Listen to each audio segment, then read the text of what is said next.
A Suiza deixa en liberdade os 2 últimos detidos vencellados á descarga de 3.650 kilos de cocaína na Pobra. Retirouselles o pasaporte e terán que comparecer no xulgado semanalmente. A operación Saona, coa que se incautaron 3.650 kilos de cocaína dunha descarga errada na Pobra do Caramiñal, segue activa. Este martes a Policía Nacional realizou 2 detencións máis en Ribeira e na Pobra, vencelladas a esta rede de narcotráfico. 2 homes que estiveron baixo custodia policial ata esta mañá.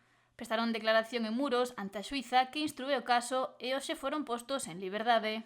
Celebró la comparecencia del artículo 505 del enjuiciamiento criminal para poder determinar las medidas cautelares a adoptar para el caso de que se hiciesen contra los 2 detenidos. En el caso de mi cliente, Juan Carlos, se ha acordado la libertad provisional con cargos, con una comparecencia puzacta que enseñará su señoría en el auto, me imagino que será una vez al mes, retirará el pasaporte y estará a disposición del juzgado siempre que sea requerido a tal efecto. Ha declarado a todas las preguntas, tanto del Ministerio Público como de la propia jueza, así como de este letrado y el resto de letrados presentes.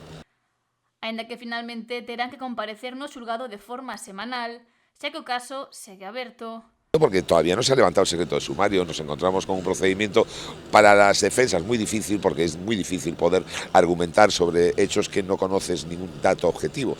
Lo único que se nos da como elementos básicos de la detención es la pertenencia a una organización criminal con el fin de introducir grandes cantidades de estupefacientes y blanqueo de capitales. Esto son la imputación genérica para todos.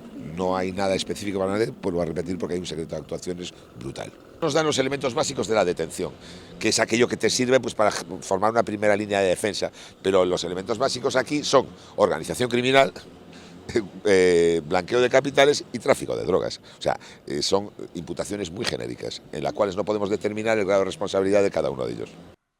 E agarda que o caso este aberto durante bastante tempo. Esperemos que no, porque hay personas en prisión y de ser así tendrían que ser puestas en libertad, claro.